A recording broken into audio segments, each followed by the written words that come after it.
श्री राम भक्त हनुमान जी की वीरता भरी गाथाएं रामायण में भरी पड़ी हैं। हनुमान जी का बाल्यकाल भी अनोखे कारनामों और शौर्य गाथाओं से भरा पड़ा है।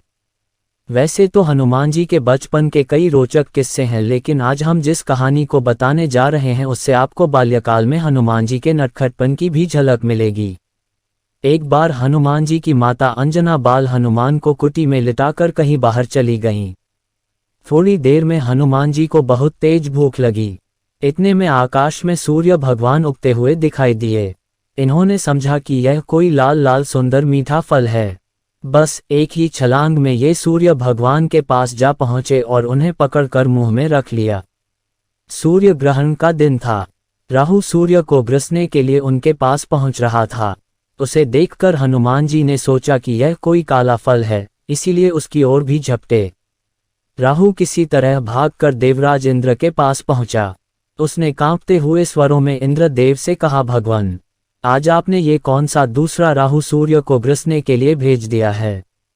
यदि मैं भागा न होता तो वह मुझे भी खा गया होता। राहु की बातें सुनकर भगवान इंद्र को बड़ा आश्चर्य हुआ। वह अपने सफेद ऐरावत हाथी पर सवार होकर हाथ में वज्र लेकर बाहर निकले। उन्होंने देखा कि एक वानर बालक सूर्य को मुंह में दबाए आकाश में खेल रहा है। हनुमान ने भी सफेद ऐरावत पर सवार इंद्र को देखा।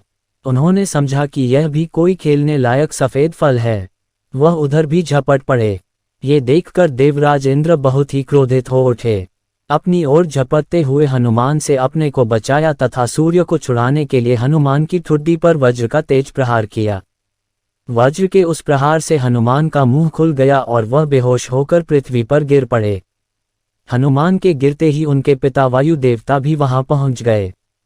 अपने बेहोश बालक को उठाकर उन्होंने छाती से लगा लिया। माता अंजना भी वहां दौड़ी हुई आ पहुंची। हनुमान को बेहोश देखकर वह रोने लगीं। वायु देवता ने क्रोध में आकर बहना ही बंद कर दिया। हवा के रुक जाने के कारण तीनों लोकों में सभी प्राणी व्याकुल हो उठे। पशु पक्षी बेहोश होकर गिरने लगे। पेड़ पौधे और फसलें कुम्हलाने लगीं। ब्रह्मा जी इंद्र सहित सारे देवताओं को लेकर वायु देवता के पास पहुंचे।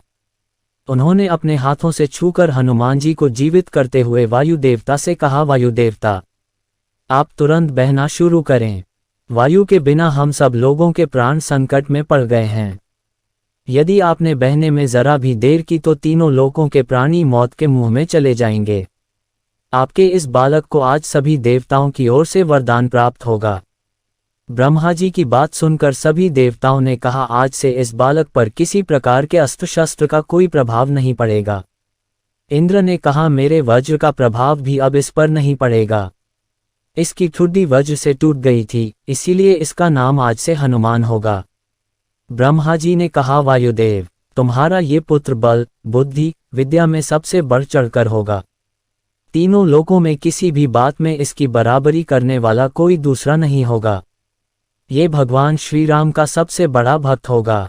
इसका ध्यान करते ही सबके सभी प्रकार के दुख दूर हो जाएंगे। यह मेरे ब्रह्मास्त्र के प्रभाव से सर्वथा मुक्त होगा।